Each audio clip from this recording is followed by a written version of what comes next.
Shankar sir Shivaji సినిమాకి 2 పాటలు, robo సినిమాకి 2 పాటలు రాసే అదృష్టం దొరికిన తర్వాత ఈ సినిమాకు రాయడం జరిగింది. శివాజీ సినిమా కన్నా ముందు జురాసిక్ పార్క్ అనే సినిమా చూసిన తర్వాత, ఒక స్పీల్బర్గ్ గురించి విన్న తర్వాత, మన భారతదేశంలో ఒక స్పీల్బర్గ్ రాడా అనే వేదన చాలా రోజులు వెంటాడింది. ఆ వెంటాడిన వేదనకు సమాధానంగా వచ్చినటువంటి, భారతదేశమంతా తల ఎత్తుకొని గర్వించదగినటువంటి డైరెక్టర్ శంకర్ సార్.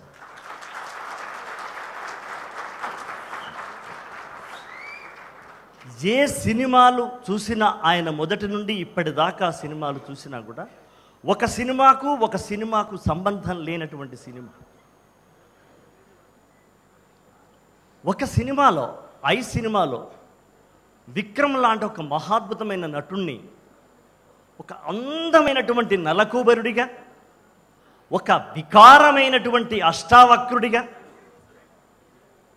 ఒక నర మృగ మానవుడిగా ఒకే వెండితెర మీద మనల్ని 2 గంటల సేపు అలా ఒక మాయాజాలాన్ని సృష్టించినటువంటి ఒక సినీమయ బ్రహ్మ శంకర్ సార్. ఏ వ్యక్తి అయినా ఒక శిఖరాన్ని అధిరోహించాడంటే అది చాలా గొప్ప విషయంగా అందరం మనం ప్రశంసిస్తూ ఉంటాం. కానీ ఒక అదృష్టం ఉన్న వ్యక్తి మాత్రమే ఒకే సమయంలో 2 శిఖరాలను ఒకే సమయంలో అధిరోహించగలడు. ఆ అదృష్టం ఈరోజు మా సాహితీవేత్తలకు, ఈ సినిమాకి సాహిత్యం అందించిన మా పాటల రచయితకు దక్కింది. అదే ఒక శిఖరం హిమవత్ శిఖరం ఏఆర్ రెహమాన్ గారు, ఒక శిఖరం మేరు నగ శిఖరం శంకర్ గారు. ఒక్క పాట ద్వారా ఈ 2 శిఖరాలను అధిరోహించి మా విజయాన్ని చాటుకునే అదృష్టం మాకు లభించింది. మా రచయితలందరి తరపున ఈ అవకాశం ఇచ్చిన సినీ పరిశ్రమకు కృతజ్ఞతలు తెలియజేసుకుంటున్నాను. ఇక్కడ విక్రమ్ గారిని విక్రమ్ సార్ అనొద్దు, త్రివిక్రమ సార్ అనాలి. మా పక్కన త్రివిక్రమ్ గారు ఉన్నారు.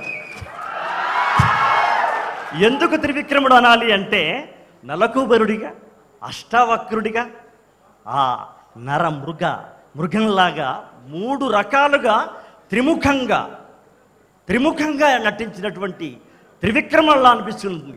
త్రివిక్రమ సార్ పక్కనున్న విక్రమ్ సార్, మా విక్రమ్ సార్.